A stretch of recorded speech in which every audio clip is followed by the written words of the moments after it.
Esta noche ejercemos de anfitriones de nuestra anfitriona, así que esto no deja de ser un cierto juego de espejos. Hoy nos visita la mujer con más poder de Barcelona, o no, que nos lo cuente la alcaldesa Ada Colau. Bienvenida, por favor.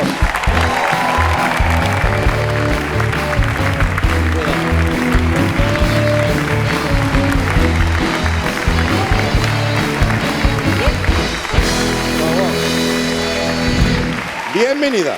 Gracias. Bueno, es un poco la cosa, ¿no? Estamos en Barcelona, usted está en Barcelona, pero usted ya estaba antes.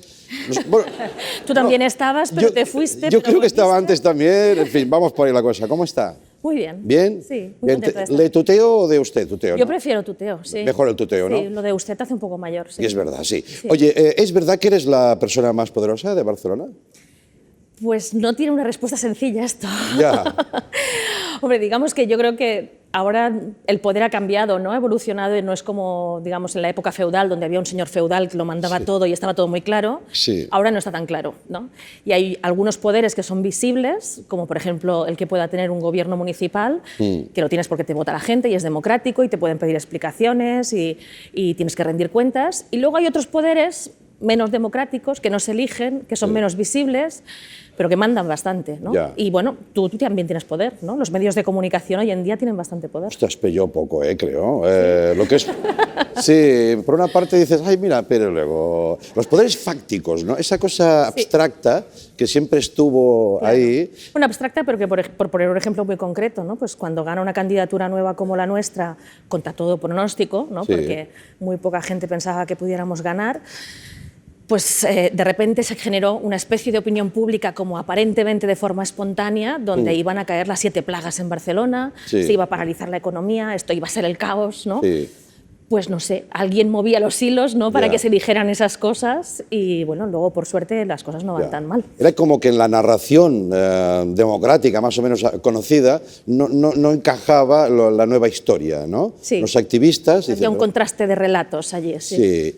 ¿Y cómo fueron esos primeros meses de aterrizaje? En tu discurso ya decías que no iba a ser fácil, ¿no? No, desde luego.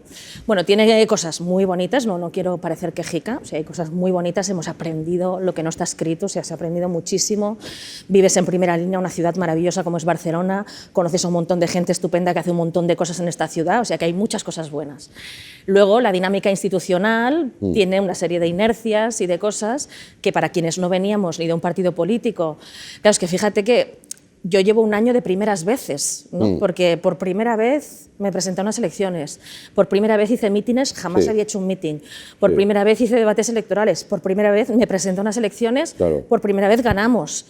Y ganas y sigues haciendo primeras veces, ¿no? Perdona, por eso igual has tenido un segundo hijo para romper un poco esa inercia, ¿no? Exacto. Las primeras, que este es el año de las segundas. Las segundas. Sí. Bueno, además cambiamos de etapa, ¿no? Cambiamos de etapa.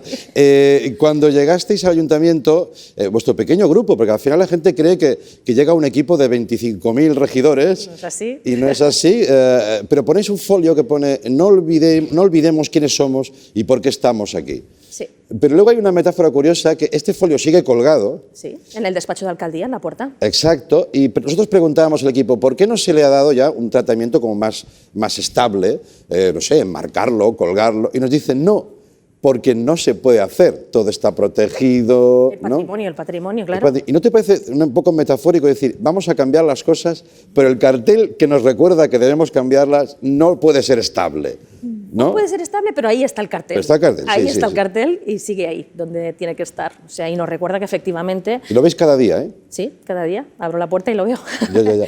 Y es importante porque además reconforta, o sea, me recuerda también cosas bonitas. No es simplemente un recordatorio como amenazante, ¿no? De no te olvides de dónde vienes. No, es bonito porque es decir, oye, venimos de una experiencia muy de abajo, muy de gente que se autoorganiza, que quiere cambiar las cosas sinceramente y que solo tiene el poder de la gente, porque ganamos unas elecciones con poquísimo dinero, sin tener la mayoría de los medios de comunicación a nuestro favor, más bien al contrario. Y por lo tanto, esos poderes fácticos de los que hablábamos no estaban muy a favor, pero movilizamos un montón de gente se organizó en los barrios, hizo charlas y con ese trabajo de hormiguita pues llegamos a ganar unas elecciones aunque en minoría, como decías tú, porque de 41 regidores tenemos 11 y por lo tanto eso nos obliga pues, a dialogar mucho y a hacer muchos pactos. Te obliga a negociar continuamente para sacar adelante las políticas municipales, ¿no? Sí, ese es uno de los aprendizajes también de este año. Sí. ¿Y te lo ponen difícil? Bastante. ¿Sí? Bastante, sí. Fácil no lo ponen, ¿no? Ya. Esa también es una de las cosas que para quien no viene de la política profesional, como es mi caso y también el de mucha otra gente, ¿no? que me acompaña en el gobierno, pues ha sido de las cosas más duras, ¿no? Porque tú vas con el sentido común, ¿no? de un ciudadano que dice, oye, vamos a hacer lo mejor por la ciudad, vamos a hablar de objetivos concretos, de medidas concretas. En los programas aparentemente hay un montón de coincidencias, entonces no tendría que ser difícil. Pero luego hay otras cosas que influyen, ¿no? Y no todo el mundo es igual, pero sobre todo en los partidos más tradicionales, pues en privado te pueden decir, estoy totalmente de acuerdo, pero luego en público tengo que decir otra cosa porque hay otros intereses de partido, de otro tipo, que afectan y entonces te cuesta mucho relacionarte con eso, ¿no? Oye, ¿tú crees que si abrazaras directamente, abiertamente la causa nacionalista independentista, lo pondrían más fácil algunos partidos? Bueno, no lo diría así. Yo creo, o sea, porque ahí se mezclan muchas cosas diferentes, ¿no? Yo creo que hay una cuestión real, ¿no? Hay una cuestión real que es que hay una situación de bloqueo, que quien la ha causado es un gobierno del Partido Popular que no se ha ofrecido a ningún diálogo, a ninguna propuesta, y eso ha llevado a que en Cataluña pues, haya una movilización de las más masivas que se ha producido en la historia, donde no solo se ha movilizado gente nacionalista o independentista, ¿no? Yo siempre he dicho, yo nunca he sido nacionalista ni independentista, pero nos hemos movilizado mucha gente por el derecho a decidir, es decir, porque queremos decidir qué relación quiere tener Cataluña con el Estado y queremos, digamos, autogobernarnos, que eso es lo normal en democracia, en teoría, ¿no? Sí. Entonces yo creo que sobre todo hay una amplísima movilización democrática, ¿no? Que dice, oye, pues queremos decidir, hay que actualizar, el estado de las autonomías que viene a la transición está caduco claramente, la situación de diálogo cero del Partido Popular no nos lleva a ningún lado, nos lleva a un camino sin salida, hay que dialogar y hay que votar y hay que darle la palabra a la ciudadanía. Yo creo que esa es la movilización más importante y la hay que poner en valor. También es verdad que eso no es sencillo. No, estamos viendo decir, que no... Pero de hacerlo, la verdad es que sí, hace tiempo que parece que estemos en un bucle, ¿no? Sí. Y eso es frustrante para todo el mundo, para la ciudadanía y para los que estamos dentro de las instituciones también. Y yo creo que también aquí en Cataluña se han hecho errores en ese sentido, ¿no? Creo que algunos en Cataluña han dicho que esto era fácil de resolver y han puesto muchas citas históricas, muchas manifestaciones históricas, el día D, el año que viene. Y yo creo que hay que aprender también de esos errores y decir, oye, esto no es fácil, hay mucha pluralidad y es buena la pluralidad en Cataluña, pero cojámonos a ese eje democrático que es darle la palabra a la ciudadanía. Hagamos un debate sereno, respetuoso, ¿no? Que no sea dramático, sino que sea propositivo y que finalmente se pueda votar en las urnas. Y yo creo que eso está claro que ahora mismo, con el escenario que hay, no va a ser sencillo, pero hay que trabajar por eso. Al mismo tiempo, no hay que dejar de hacer la otra política, ¿no? Que es la del día a día, la de resolver muchos de los problemas cotidianos y eso, los que estamos sobre todo en una función de gobierno, es la responsabilidad que tenemos. Gobierno municipal de momento. ¿Cómo se gestiona bien una ciudad a la vez para sus vecinos y para sus visitantes? Te lo digo porque estamos en una ciudad, y esto ha salido varios momentos durante los programas que hemos hecho aquí, absolutamente entregada al turismo.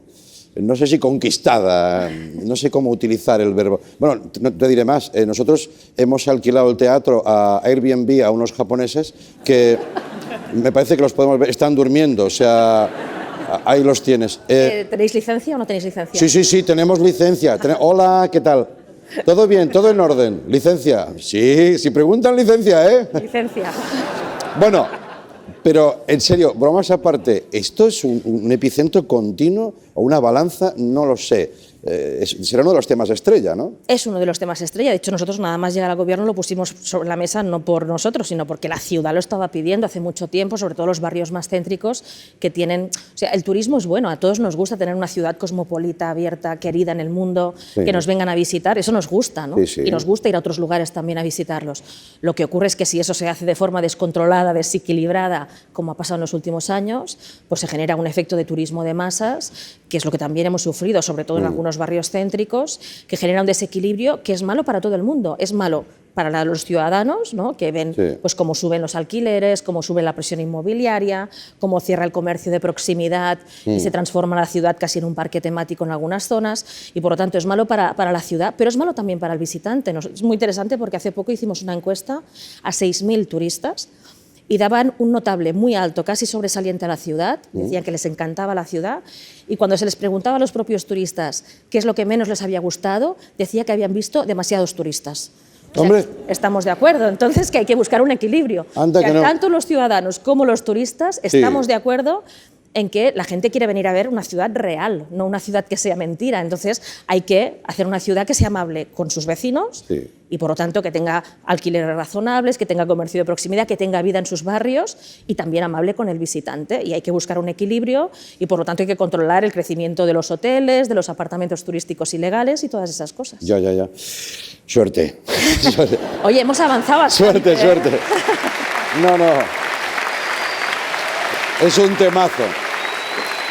Es un temazo porque lo tocas y te dicen, pero es que tocas la economía porque vivimos de esto. Y si alertas Pero de eso ya nos pasó. Eso nos pasó con la burbuja inmobiliaria, que nos decían que era un milagro español, que éramos un ejemplo para el mundo, con un crecimiento de 2 dígitos anuales, y acabó en una burbuja que ha sido muy mala para la economía. No solo para los afectados por la hipoteca, ha sido malo para toda la economía, ¿no?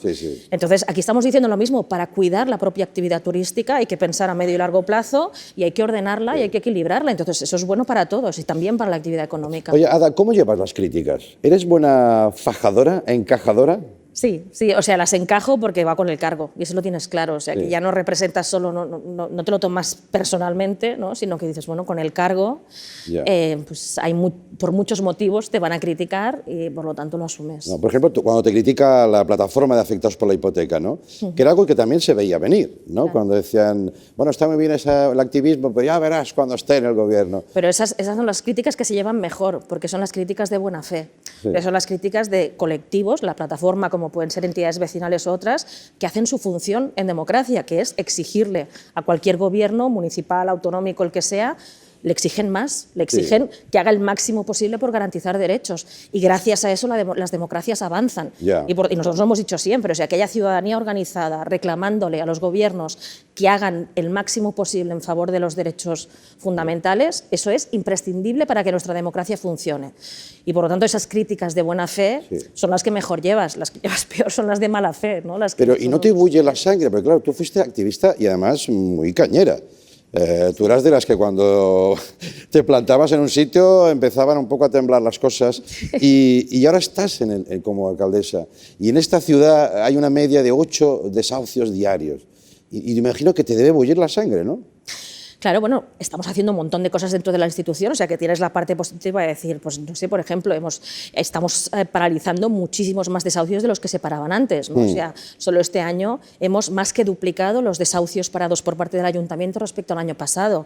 Hemos recuperado centenares de pisos vacíos. En el gobierno anterior se habían recuperado apenas 20 pisos de bancos que estaban vacíos. Nosotros llevamos más de 500, que no es suficiente, pero bueno, estamos haciendo muchísimo más de lo que se había hecho. A los bancos que no nos ceden pisos vacíos les hemos puesto multas de más de 300.000 euros y ya llevamos 4 y esperemos que recapaciten y nos faciliten los pisos, pero si no seguiremos poniendo multas.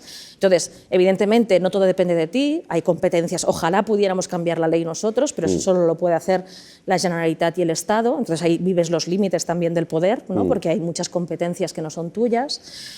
Pero estamos haciendo muchas cosas y evidentemente es lógico que la ciudadanía, sea la PA o cualquier otro colectivo, te siga pidiendo más, porque es que es su función. Y gracias a esa presión también nosotros luego podemos ir a los bancos a decirles, oye, que a mí la ciudadanía me está exigiendo que esos pisos vacíos se pongan en alquiler social porque la gente los necesita. Y no es una cosa mía, ¿no? No es una manía. Exacto, no es que yo sea una caprichosa y le tenga manía a los bancos, no, es que la ciudadanía está exigiendo que las viviendas sean para la gente y que no haya gente sin casas y casas sin gente, y por lo tanto nos tenemos que poner de acuerdo. Intentemos hacerlo por las buenas, pero si no es por las buenas, pues tendrá que ser con sanciones, ¿no? Ya. ¿Y ahora qué pasará? Bueno,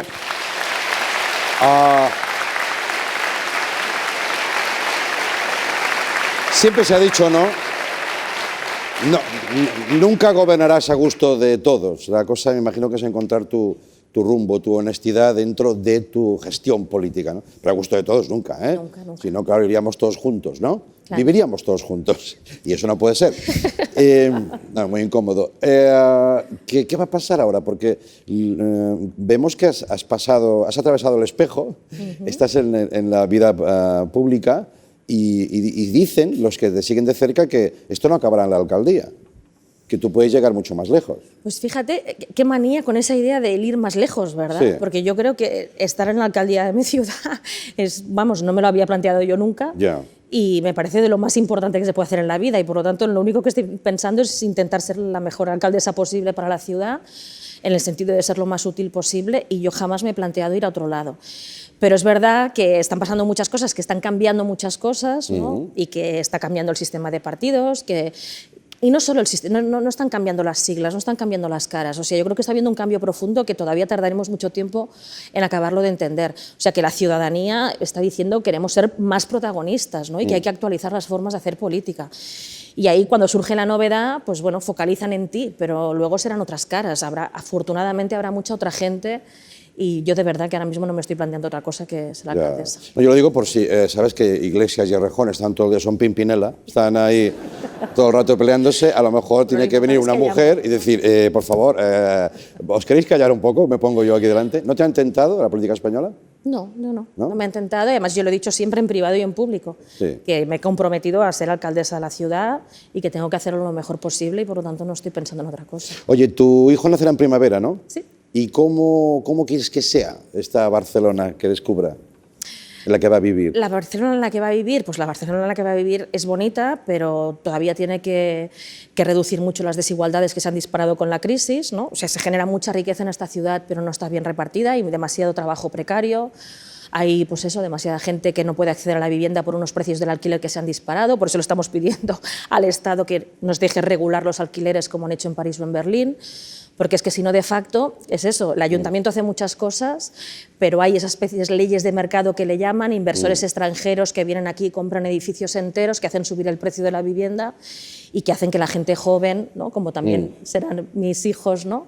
Pues que no encuentren un precio que puedan pagar de un alquiler razonable. Entonces, para eso sobre todo tenemos que trabajar, para que hacer que la ciudad sea asequible para todo el mundo, para sus ciudadanos, con el nivel de renta que tienen. Y además, más allá de eso, que son cosas más más materiales, ¿no?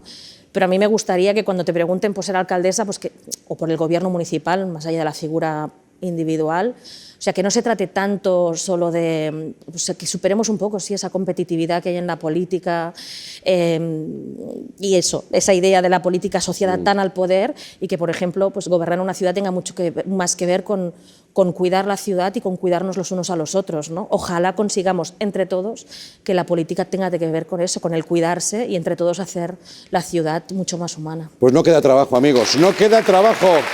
Pero sí se puede, ¿eh? Sí se puede. Sí. Oye,